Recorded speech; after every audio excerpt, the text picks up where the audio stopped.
Clark, and I'm here with Paul Garnett. We are at the Ask Me Anything, the Broadband Grants Community's Ask Me Anything series. Very excited to host Paul Garnett, who brings an incredible career in the broadband space, to talk about the digital divide and other topics.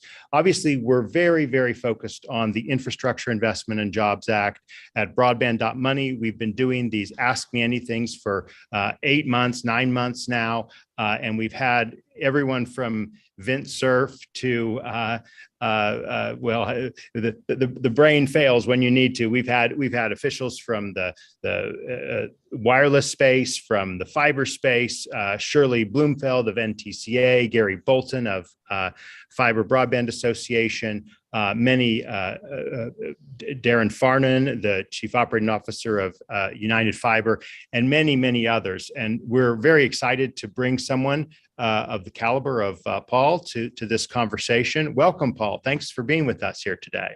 Yeah, Drew, thank you. Thanks a lot for having me. I'm really impressed with what you're doing with your broadband breakfasts and Ask Me Anythings and what's happening with Broadband.money. And I think it's an incredible amount of energy you're helping to tap into across the country on broadband issues. So it's really great to be here. And it's also amazing to be sort of, in the same sentence as someone like Vint Cerf or Shirley or some of these other incredible people in this industry. So thank you so much for having me. Oh, well, totally our pleasure. And the Broadband.money community obviously is relatively new, but it's been formed specifically to take advantage of all of the questions, complexities, connections that need to happen to take advantage of the Infrastructure Investment and Jobs Act, as well as other federal and state broadband programs. But IIJA, in some respects, is the big kahuna, $65 billion, $42.5 billion of which is for the Broadband Equity Access and Deployment Program, which is really just kicking into those early gears. And so we certainly want to talk about that.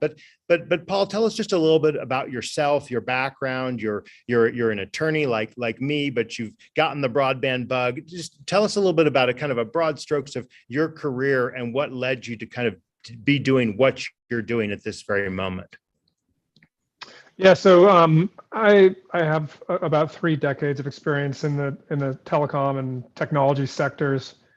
I'm a telecom attorney by training, so I'm a lawyer like you. But over the course of my career, I've done some other things, and I think of my career as sort of in 3 chapters. Chapter 1, Washington D.C. Chapter 2 was spent at Microsoft, and now Chapter 3 with the consulting firm I launched 2 years ago. And over the course of all of that experience, really got very interested in broadband policy and digital divide and universal service and that whole set of issues, and thinking about what it would take from a policy perspective or a technology perspective or business model perspective for us to solve sort of big and burly issues around lack of ubiquitous, affordable, high quality broadband connectivity, not only in the US, but around the world. And so that's kind of what I've decided to devote my Chapter 3 to. Mm-hmm, mm-hmm. Well, the thread line, and we published a short article about you. Thank you for speaking with our reporter Tara Whipple on that. And she talked in the article based on your words about your thoughts of the Telecom Act and some of the work you did with other trade groups before moving over to Microsoft. Just give us another quick sense of the difference, and this is one of the questions on the page. Give us a sense of what it's like working for a telecom or broadband industry trade group like CTIA, for which you worked for several years, and working for a technology company like Microsoft, which is not, strictly speaking, a service provider, but obviously is very invested in the broadband ecosystem. So like, what are the kind of animating priorities of, a big wireless group or a big tech company like Microsoft? Yeah, so I'd say, over the course of my career, I've been lucky enough to sort of be around for a lot of the big trends that have happened in the industry. And, from the privatization of government-owned telcos to the emergence of local competition in the Telecom Act, to the rise of wireless, and then the rise of app stores and smartphones, and then the cloud. So obviously, at CTIA, I was working, largely on behalf of the mobile operators in the U.S. and representing them in front of the Federal Communications Commission and in the states and on Capitol Hill, and that was very much a kind of a Washington D.C. kind of a job. And for the mobile operators, the kinds of issues that we worked on were sort of existential to the success or failure of the companies who are members of that organization. And so that was, one of those things where connectivity was central to them and to their success, and all the issues around it, like universal service or inter-carrier compensation or spectrum policy or what have you. Going to Microsoft, Microsoft was a technology company and not a telco, not a broadband provider, although obviously they're now getting deeper into that with cloud and data centers and all the infrastructure they now leverage to reach customers. But they didn't really think of themselves as a telco back then, certainly, and were in the midst of a transition from essentially software in boxes to software from the cloud. So I was lucky to be there during that period of time, and I think over that period of time, Microsoft has become much more aware as a company of the importance of connectivity to its success. As Satya Nadella, the CEO of Microsoft, said in a book that he wrote shortly after he became CEO, if there's no internet access, there's no cloud access. So for a company like Microsoft, although they're not a broadband service provider, and ultimately they're going to look to partner with broadband service providers, they want to see more people connected around the world on, like I said earlier, low cost, affordable, high speed, reliable broadband connections, no matter where they are in the world, those customers. And if that's the world in which we live, then a company like Microsoft can reach more people with their productivity applications. It's as simple as that. Mm-hmm. Yeah. So that's great, but let's drill in a little bit more, Paul. Okay. So like you in particular led Airband, an initiative at Microsoft that still exists. In fact, just yesterday, there was a blog post released, and I just posted a question about this by Vicki Robinson, who I think is the head of the program now. Is that right, Yeah. Paul? Yeah, absolutely. So yep. She's taken your place there in the head of the Airband program. So what is Airband? Just give us the simple version for what it is, so we can kind of understand the context, because it has been a significant project, program, name, whatever. But we want to understand like what lessons you learned from it too. But first of all, just what is Airband? Yeah, so Airband is a strategic initiative of Microsoft that is focused on helping to solve the global digital divide.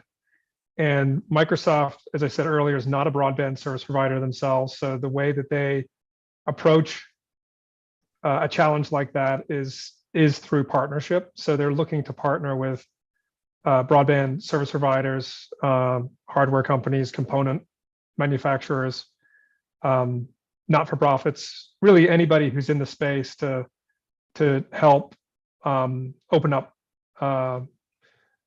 new markets and enable more people to be able to get online in a way that works for them. And Microsoft is a global company, although I think still more than half of its revenues come from the U.S. It is a global company; they have a presence everywhere. So there definitely is, there's definitely a lot of work being done in the U.S. on Airband, but it's more than just about the U.S. There's a lot of projects that are in, for example, emerging markets. And in fact, the genesis of the Airband initiative is work that Microsoft did beginning in Africa, deploying networks with internet service providers there. So it's very a partner-driven approach, very go local with local partners, with localized solutions, and bring to those relationships the assets that Microsoft has, like its cloud and cloud services and the applications it can enable and produce, and help enable the broadband providers to do what they do well, which is provide broadband services. So Airband is the use of some tools that have been built by Microsoft, or not, or is it all open source? Some of it actually is open source. So one of the things that Microsoft did sort of at the beginning of its sort of public announcement of the Airband initiative 5 years ago was they did offer royalty-free access to a suite of IP, so 60 or 70 patents that Microsoft had been awarded in this spectrum sharing space, so sort of next generation fixed wireless technologies. So there is an aspect of that to the Airband initiative. There also is a commitment with the partners to reach more people, so expanding access to broadband and putting some numerical goals behind that. And then there was sort of more of a philanthropic piece of it, which is in addition to bringing people access to broadband, obviously we need to figure out how to get them to adopt and use it. So leveraging a lot of good programming out of Microsoft Philanthropies on digital skilling and both basic digital skilling as well as more advanced, workforce development kind of digital skilling. So let's talk just a little bit more on the emerging markets, okay? And I know you spent a lot of time on airlines traveling across the world for many years, Paul. In particular, Kenya was a spot. Just give us some sense of some flavor of what it's like to get and to help people in these third world developing countries, so to speak, probably a better word than third world. What are the kind of problems and obstacles, and what were the solutions that Airband helped bring to them? So in fact, I'm actually heading to Kenya tomorrow to go and see the company that was involved in our first project in Africa. And at the time, as I mentioned, we were doing some work in Microsoft Research on some new wireless technologies, in particular something called TV white spaces, but just generally on sort of the next generation of fixed wireless technologies, which we surmise would be particularly useful in low population density, price sensitive populations like in emerging markets. Places that have challenges from a topographical perspective, and places that are far from fiber networks. So places where you're going to need to use a mix of, point-to-point and point-to-multipoint fixed wireless technologies to reach those customers, or in extreme locations, use things like satellite connectivity. And then the other thing is off-grid. So these are areas that don't have access to electricity. So think of like, in the US, Navajo Nation is an area in the Southwest that has a lot of households that don't have electricity. In sub-Saharan Africa, there are 600 million people who don't have electricity where they live. So you can't deliver people internet connectivity without also dealing with the electricity challenge that they face. And we see the same thing in places like Central America and South Asia. So there, we really deployed the first example of use of TV white spaces alongside other fixed wireless technologies to bring solar-powered internet access to unserved rural communities in the Mount Kenya region of Kenya, in particular a town called Nanyuki in Laikipia County, Kenya. And it was a good pilot, and we connected schools and healthcare clinics and community centers and the Red Cross and a bunch of small shops where the shopkeepers could sell bandwidth to their customers. And so that was sort of the flame, the sort of I don't know, it's the match that lights the flame. Sort of the first place we did something that was actually a proper deployment with an internet service provider that we helped to create. And then we started, sort of marching across Africa and doing projects in other countries, and then eventually that led us back to the U.S. Well, thanks, and that does kind of, it's, in other words, it's not Microsoft's not going out there being an ISP like Google Fiber or anything like that. It's more about stoking the ecosystem first in emerging markets, then in the United States rural communities. We may talk a minute or two more about that. We like to encourage questions, and we've got one just a few minutes ago from Dan Lubar, and it's right on this topic. He says, a simple curiosity question. Please talk for a minute about U.S. spectrum policy as far as the use of TV white spaces here, and how Airband has been navigating the U.S. market for the same as compared to the work you did and just described in your For Africa program. Any reaction to that? Well, I can always count on Dan Lubar to ask a good question. So, so thanks for that, Dan. Um, so, um, so that, that's I could probably spend like a week talking about answering that question. So let me see if I can be as succinct and precise as possible. So yeah, so TV white space is is an area that again, that was sort of almost a germ of sort of what got this started at Microsoft. And I was working with some Microsoft researchers to help to commercialize those technologies.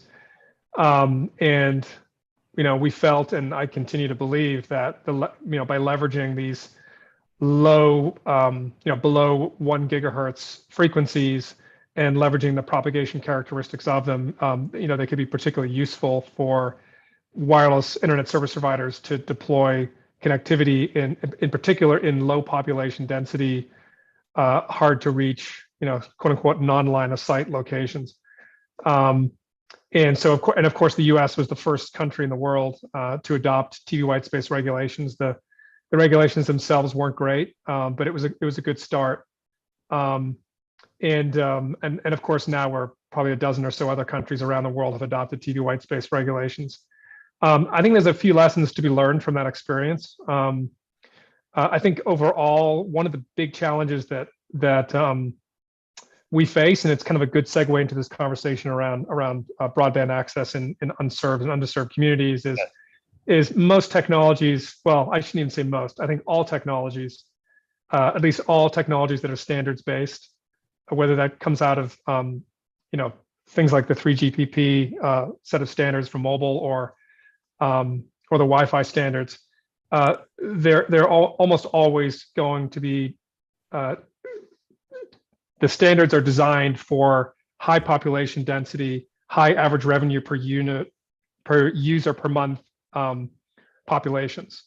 And we've seen that with 5G. 5G is now sort of being adapted for rural environments, but the core of it was meant to deal with delivering super high bandwidth, low latency technologies to urban markets.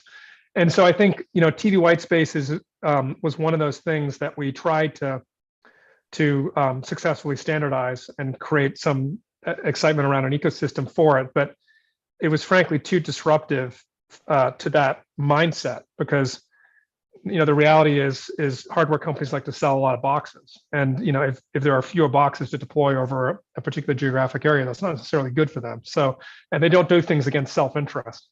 So I think one of the things that TV white space suffered from was it was too disruptive for a lot of different companies that are in the telecom industry, put it that way.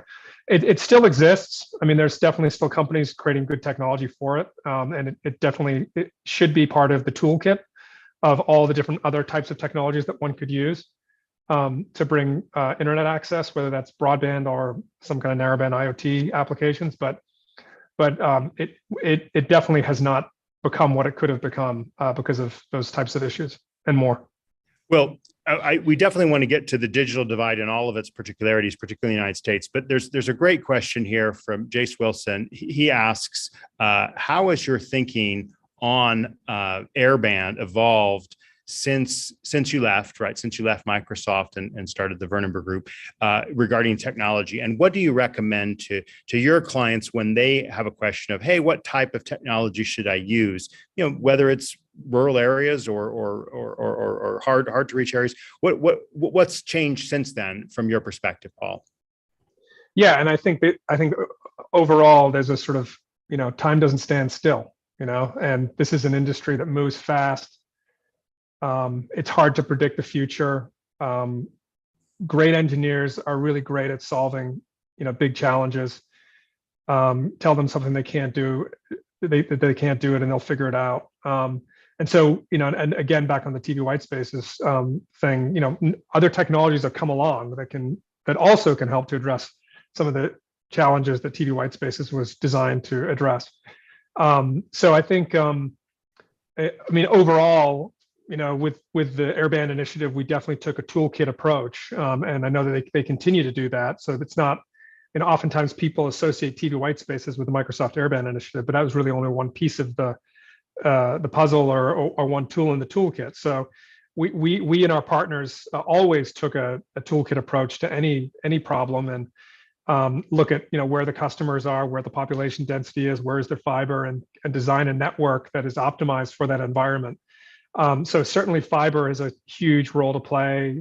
Different types of fixed wireless technologies have a role to play, and even satellite. I think the thing that has changed since I left Microsoft almost 2 years ago is there definitely is an increased emphasis on fiber deployments. I think policymakers definitely have become excited about what fiber can do, and there definitely is a bias there for fiber deployments where they're feasible. And I think the other thing that we've seen progress forward are improvements in other technologies, including wireless. And I've definitely seen the sort of the maturity of that ecosystem more broadly for fixed wireless solutions, whether those are 5G solutions or other kinds of fixed wireless solutions that are terrestrial. They're getting better, and they're more scalable, and they're cheaper. And then there's all this exciting stuff that is happening in space, with Elon Musk and SpaceX and Starlink, and what Amazon is doing with Kuiper and OneWeb and other low Earth orbit satellite companies launching their constellations and beginning to do piloting and getting ready to deploy services, as well as things that are happening in the geostationary space. So there's so many exciting things that are happening in our industry from a technology perspective, and I think it's better now than it's been in probably a couple of decades. All right, let's move into talking about IIJA, the Infrastructure Investment and Jobs Act, and take a minute to tell us what the Vernonburg Groups does. I mean, could you just give us the elevator pitch here for what's the basic role that you are playing and want to play with regard to your clients in the broadband space, Paul? Yeah, well, I mean, I don't want to turn this into an infomercial. That's not too much my style, but as I said earlier, when I left Microsoft, I decided I really wanted to continue to devote myself to the issue of digital divide and helping to close the global broadband gap. And so I set up a consulting firm that was in some ways very similar to the team that we created at Microsoft to do Airband. So a nice multidisciplinary team that can help clients address certain aspects of closing the digital divide. So whether that's something on policy and regulation, something programmatic, project related, something technical, something financial, we're there to help advise companies address those issues. So more concretely, broadband plans, that's something certainly we can help with and have worked on. Feasibility studies, access to financing, whether that's public money or private money. So those types of issues. All right. So what is the digital divide, and is it different in the United States from out of the United States? So just more broadly, the digital divide kind of manifests itself in two ways. There is the divide between those who can access the internet and those who cannot. So that's what I would call the availability gap, or the availability digital divide. And then there's the gap between those who subscribe to internet access services and those who do not subscribe to them. And that's the so-called adoption gap. And those are the sort of two big fundamental challenges that we face, and those are the two areas that broadband program administrators and others can help to solve through their programming and through what service providers do to provide services in communities. So we want to make sure that everyone can access the internet over a high-speed connection if they want to do that, and we want to make sure that there's nothing getting in the way of consumers being able to adopt or subscribe or utilize these services.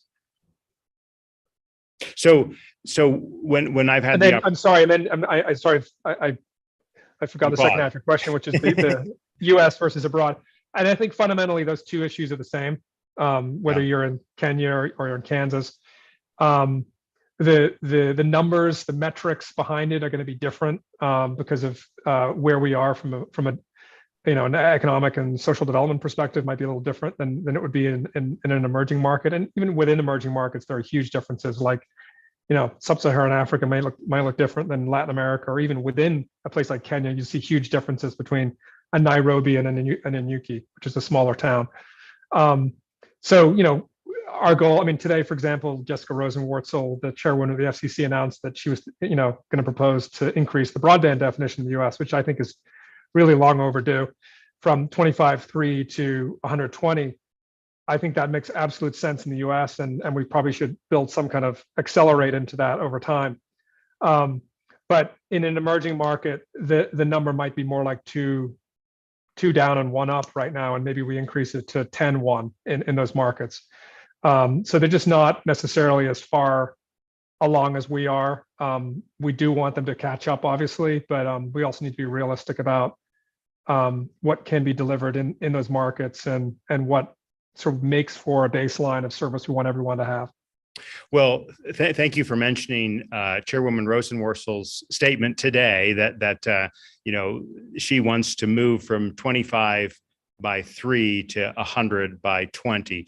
And we've blogged about this as well on Broadband.money. I wanted to call back to your report on this, though, in which the report on the efforts. I guess let me just pull up the exact title of it. Toward effective administration of state and local fixed broadband programs. And you came out with this 4 months ago, I think, and you've updated it after the notice of funding availability opportunity came out. But my specific question to you, Paul, is you said in the report, this report explains why a goal of making affordable so-called symmetrical 100 by 100 megabit per second fixed broadband where upload speed equals download speeds available to all households is not justified based on current and foreseeable consumption patterns. Could you just elaborate a little bit on that, Paul, particularly given your endorsement of the move up to 100 by 20? Why do you have such negative words on not justified? So my overall view on policymaking is that it needs to be data driven, and the data needs to drive decision making. We need to look at what is the data telling us and let that inform us. I think one thing we need to remember about broadband definitions is they're a floor, not a ceiling. So when the Federal Communications Commission develops a broadband definition and then updates it, what they're saying is, the floor for what everyone should have now has risen. And so enough people now are getting X, 80% of the population now has access to X, and therefore the remaining 20% should have access to it. So if you look at something like 120 and what is available across the US, it is something like 90% of Americans, 80 to 90% of Americans have access to broad internet connections that can deliver speeds of at least 100 down and 20 up, and therefore, or at least that the providers say can deliver. The speed tests don't show that they are delivering that, but the providers say they can deliver 100 by 20. Right. So we see that they're telling the FCC with their broadband data that's available to a vast majority of Americans, and therefore the rest of U.S. households should have access to the same level of connectivity. The way the FCC has also done broadband definitions in the past is like looking at, okay, what do people buy and what do they get? And if you look, and I'm actually pleased. I'm pleased that Chairwoman Rosenworcel and the FCC are sticking with an asymmetrical baseline for broadband of 100 down and 20 up, and are potentially looking even farther ahead to a time when maybe it's a gigabit down and 500 up, 500 megabits per second up. If you look at the way in which broadband is sold, but I think almost more importantly, the way broadband is, or data is consumed over broadband connections, broadband data is consumed in an asymmetrical fashion for the most part, especially by residential consumers and small businesses. And we can find use cases where that's not the case. Like I was talking to someone the other day about video camera monitoring, and that's all upstream. Like, yeah, okay, that's fine, but that's not, and that's a use case that that certainly should be enabled in networks, but and probably would be with 120 connection, but that shouldn't be the basis for a baseline definition. So if you look at the way that data actually is consumed, basically about 14 times as much data goes down than goes up. So people are pulling 14 times more data from the internet than they're sending to the internet, and that asymmetry actually went up during the COVID-19 pandemic. So I think that was surprising in a way, because we're all on Zoom now and working from home more, and utilizing applications that will do more on the upstream, and are latency sensitive and all that.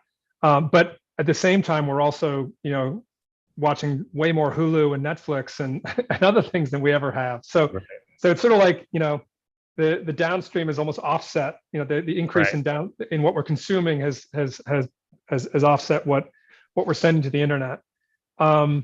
So I think in terms of coming up with a baseline, and we can debate, is it 120? Is it 250? Is it 500? But I think the overall point we were trying to make in our report was that regardless of what that ultimately is, it makes sense for it to be to have the flexibility in it that it can be asymmetrical, because that's the way people actually are consuming data today, and we don't see that changing anytime in the near future.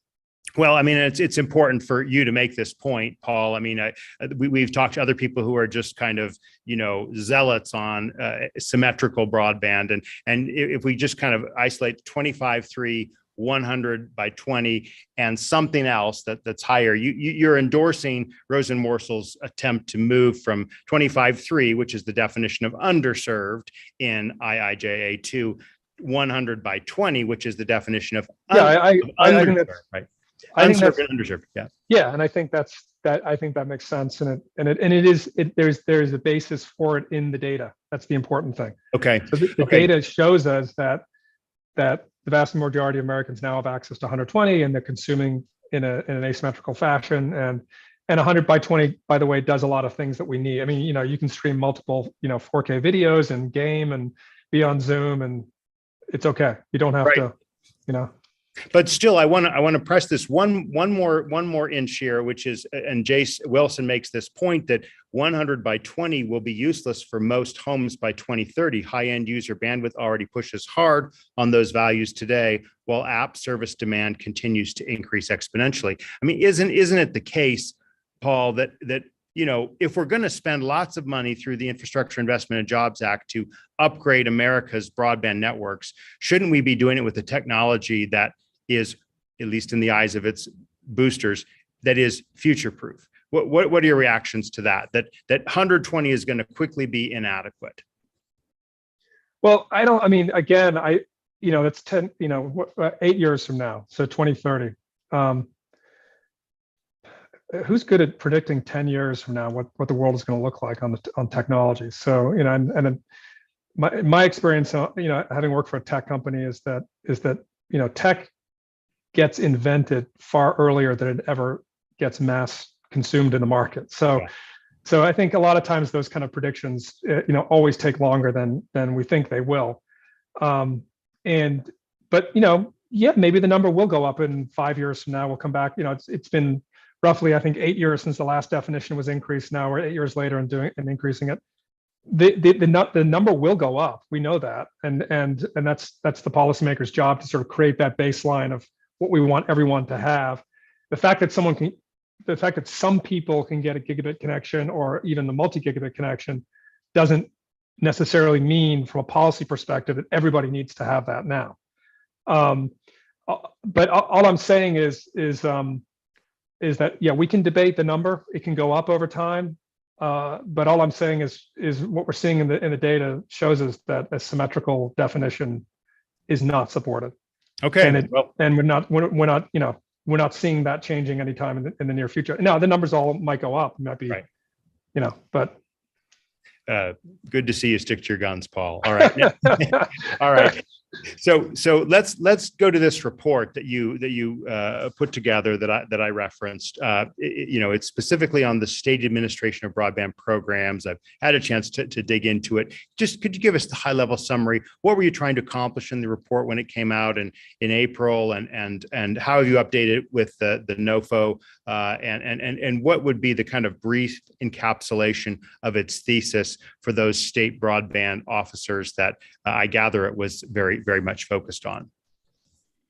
I mean, overall, we're just trying to be helpful. And, this is an unbelievable moment. This is an unprecedented moment. We hear this over and over again. Everyone uses that word unprecedented to describe the moment we're in right now from a broadband policy and funding perspective. Unprecedented dollars, whether it's money from the IIJA or the CARES Act or the Consolidated Appropriations Act or ARPA. Huge amounts of money being made available for broadband availability and adoption programs, and also a real major shift of responsibility for all of this from exclusively from the federal level, namely the FCC, USDA with RUS and NTIA, down to the states and counties, and in some cases even municipal and local governments. So they're all being given they're being given more responsibility, and they're giving responsibility for a lot of money. And I think one thing that I've observed in my career is 30 years doing this. The more I do this, the more I realize how little I know.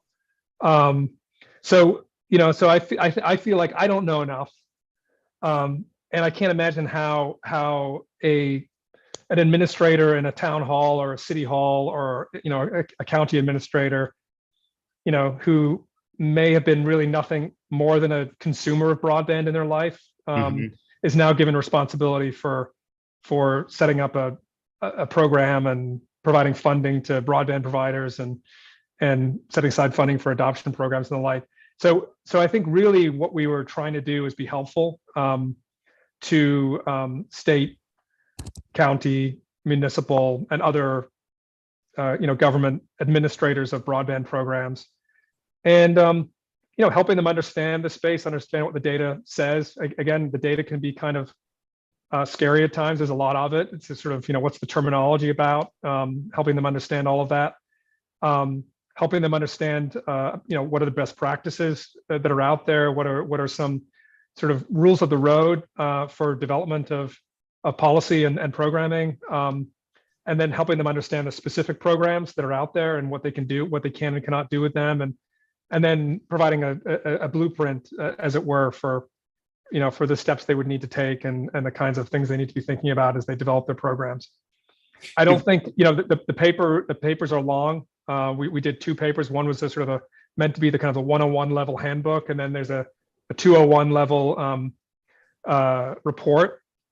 There probably could be like a senior seminar. I don't know. Like there's probably even more detail we could have included in there. Yeah. But we didn't want to overwhelm people. So that's kind of that's the idea behind those reports. Well, yeah, and we have links to that on this event page. You've got 9 points. One thing I want to kind of pull out is how has it been received by state officials? What are your kind of, again, early observations?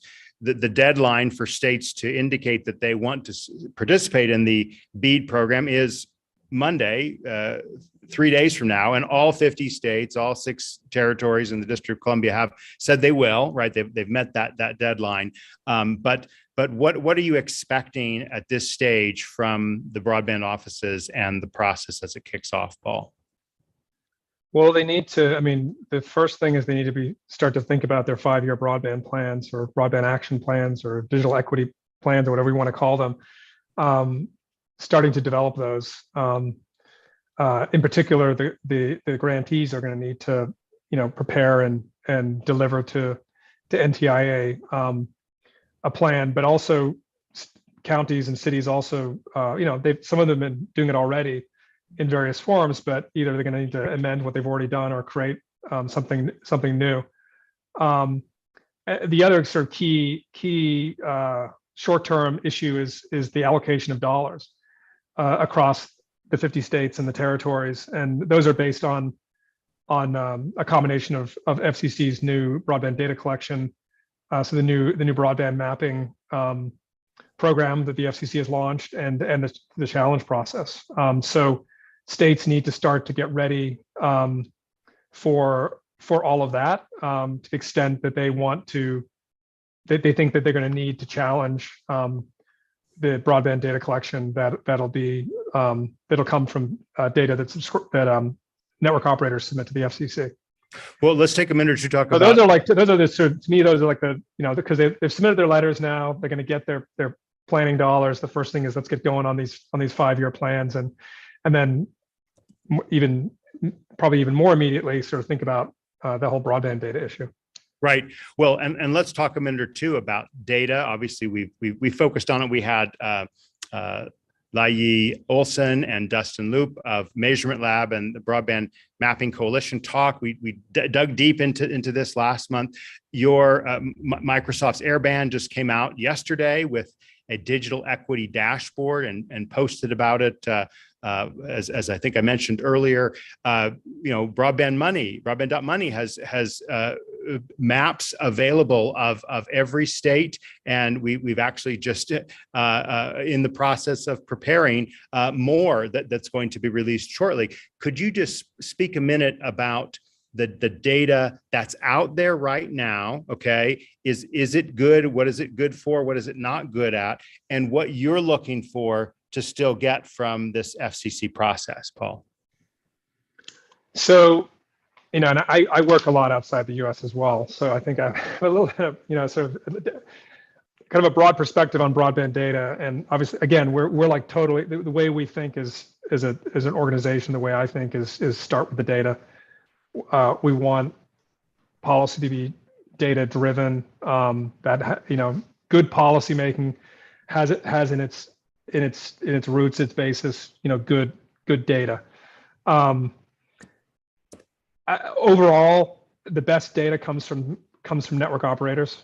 I mean, I know people don't like to hear that, but it's just the truth. And of course, the data has to get better. The FCC has been at this for a long time. When I was at the FCC back in the early 2000s, I spent a lot of time with the industry analysis division there. The sophistication of data collected back then pales in comparison even to what is being collected, what has been collected in the latest versions of the FCC Form 477. So we've come a long way, but definitely the data needs to get better. And I think there's sort of two major problems with the 477 data. Right. One is this sort of level of granularity, and sort of this whole issue of if there's one person in the census block who could sign up for service, then the whole census block counts. That's particularly damaging in rural areas where you have large geography. So you could have someone in one corner of a census block that can have access to broadband, and then everyone else in the census block does not. So we need to get to sort of more granularity, and the broadband data collection does that by enabling down to the household level mapping through shapefiles. The other issue is, and this is something we talked about when I was at Microsoft, but the way in which the question was asked, it was asking the broadband provider, do you or could you provide broadband in the census block at the different levels? That could you has a lot of subjectivity to it. Some broadband providers will be very conservative in how they answer that question. Others will not be. So I think we ended up with, sort of very, a wide array of answers to that part of the question. Some, I think, especially on the wireless side, some, wireless-based ISPs would say, well, look, if someone calls me up and asks me for service, I'll just put a radio on the tower and I'll serve them. That doesn't mean that you could do it in a moment's notice or in a typical interval, service interval, or so there's definitely, I could eventually get to you, if you call me up. So there've been issues like that, and Microsoft does a nice job of talking about one specific location in Eastern Washington called Ferry County, and I think they've mentioned it again in the blog yesterday, where the FCC's 477 data show that essentially everyone there has access to broadband when in fact nobody does. or almost nobody. Yeah. So that's that's a stark example. And then I think I think the third area is just complexity, Mm-hmm. and especially for smaller operators, smaller network operators, just the complexity of the whole thing, and submitting data on Excel spreadsheets with like hundreds and thousands of rows with geocoordinate association to different census blocks. And I think it's sometimes it's someone junior level in the company that's not even their full-time job. They do this thing twice a year, and they may not do the best job and with the highest level of integrity, to be honest with you. And so they end up submitting something that's kind of a bit of a guess and not with the level of precision that it should provide. And hopefully by going to the broadband data collection, the FCC will help to address that by creating a mechanism for submission of data that's much simpler. Yeah, I want to move in these last 14, 15 minutes ago we have left to talk about sort of funding, the money, how it's going to roll out, almost maybe a little bit about the public-private mix, right? So for example, in your report that I was referencing earlier, you have a great, interesting statistic saying that over the years from, I think it was, I got it in another online place here, and from 2009 to 2017, so that 8-year period, private investment in broadband was 795 billion. Okay, so almost 800 trillion, and basically only 47 billion, around 50 billion. So like a fraction, 16th, 17th of it on public. Okay, so that was that period from 09 to 17. Now, how do you expect those numbers to change? Kind of if we did a new period from 2020 to 2030, how much is going to get invested as a result of public funds and how much private funds, and what is this going to do to the industry in your view, Paul? Yeah, so that's like, what is that, 6% or something, 6 or 7% of the total amount is coming from exactly from things like the FCC's high cost programs or other programs, RUS and others over that period, and then almost 800 billion from the private sector. I mean, I guess the first thing that sort of to mention is 790 billion is a lot of money, and we look at what Congress has appropriated for broadband through the infrastructure bill and through the other pieces of legislation. Add that all up, the amount that actually will be spent on broadband, it's not going to be anything close to that amount of money. So I think overall, in most places, the vast majority of funding for network deployments and upgrades will continue to come from the private sector. But in the areas that that are the subject of this conversation, the unserved and underserved areas, fortunately, a significant amount of money has now become available to help bring broadband access to those areas.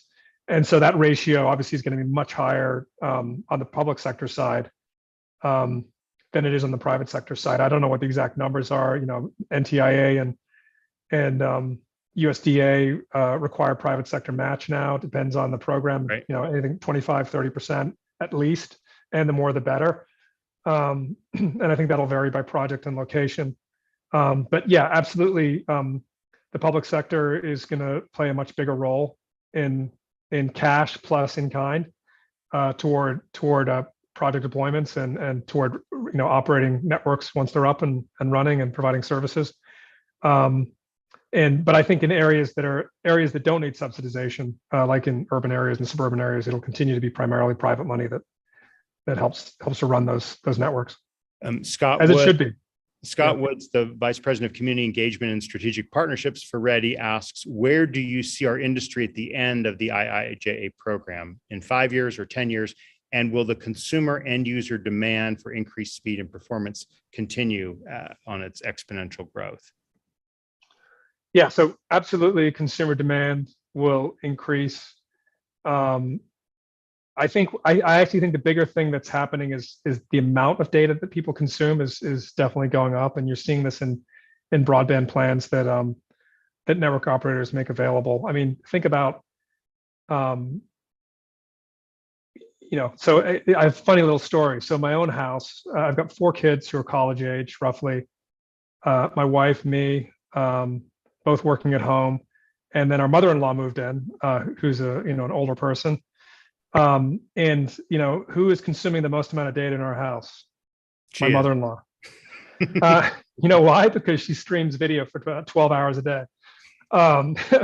And so the amount of data that the American family is consuming and is going to consume is going to continue to rise. That doesn't necessarily mean that the speed of the connection has to rise in exactly the same proportion to the amount of data they consume, but there is a ton of data that people are consuming because of things like streaming video and so-called cutting the cord from cable and using less broadcast.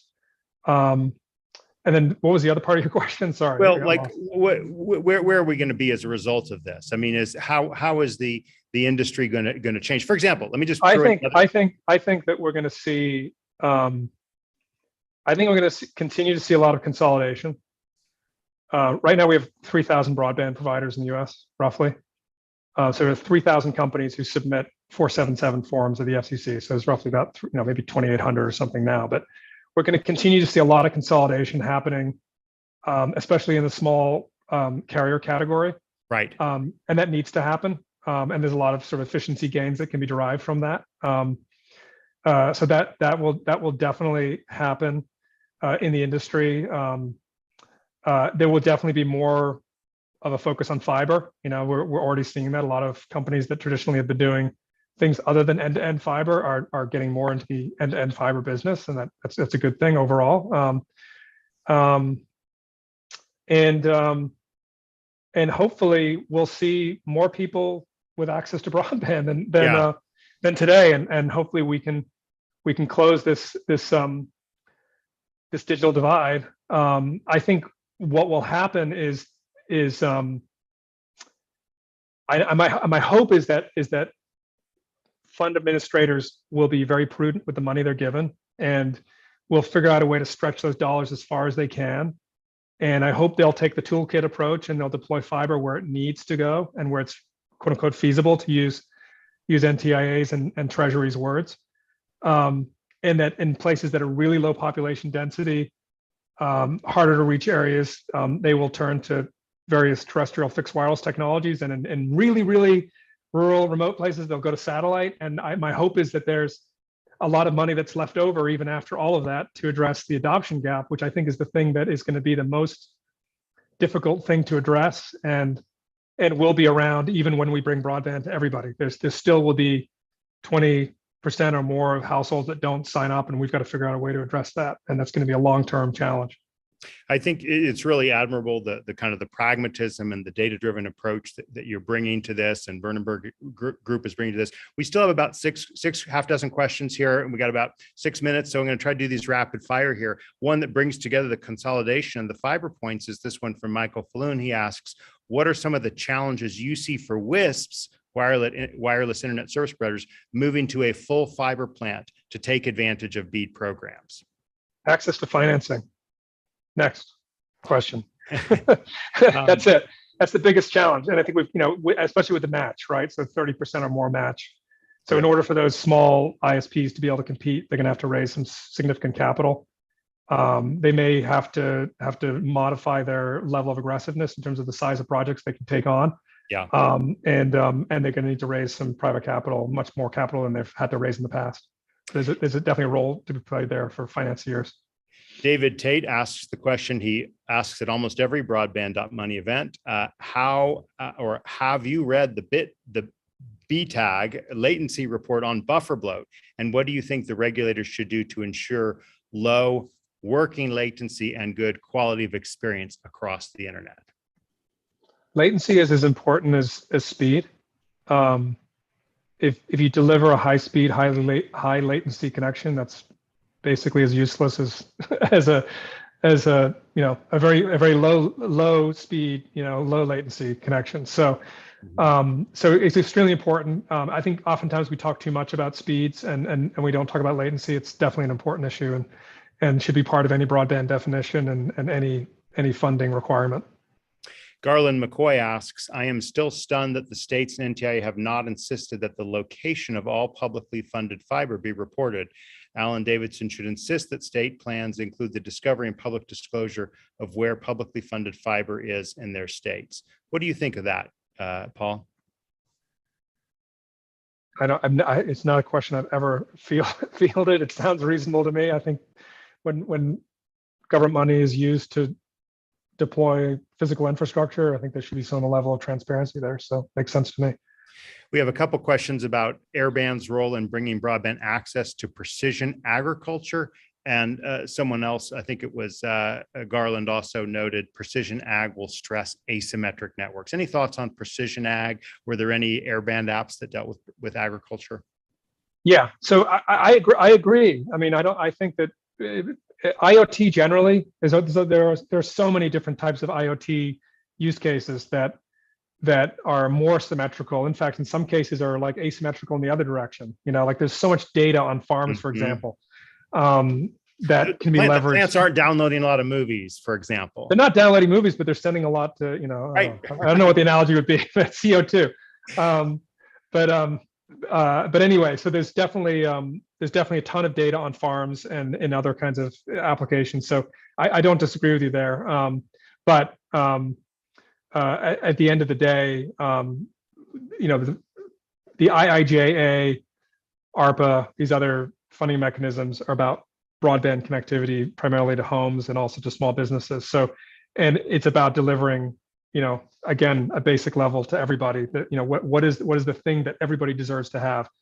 So I totally agree with you there. Agriculture is an area that we definitely focused on when I was at Microsoft. There was a program called the Farm Beats Initiative at Microsoft that we were involved in. We specifically focused on 4 industry verticals in airband because we felt like those were sort of common denominators to rural communities: agriculture, education, health, and rural entrepreneurship. So agriculture absolutely is extremely important, and it's important to economic development. It's important to the planet. So completely agree with you there, and something that I certainly care about, and we were focused on a lot when I was at Microsoft. And I know Microsoft has continued to work on that.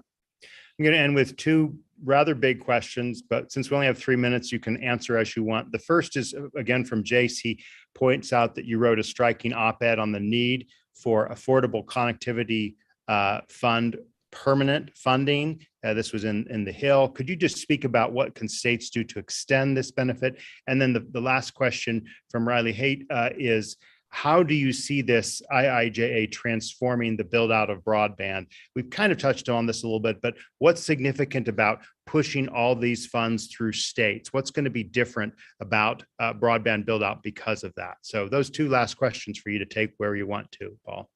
I think in both cases on adoption and availability, I think there's a lot of room for experimentation at the state level in what has been released from NTIA. And Treasury for that matter. So we'll see a lot of interesting experimentation, especially on the adoption side. And I think that's great because we have so much more to learn about what it takes to get people to use internet access when it's available to them and become sort of power users of the internet and help to improve their lives. On the ACP, I've written 2 blogs now on this, well, 1 op-ed and 1 blog.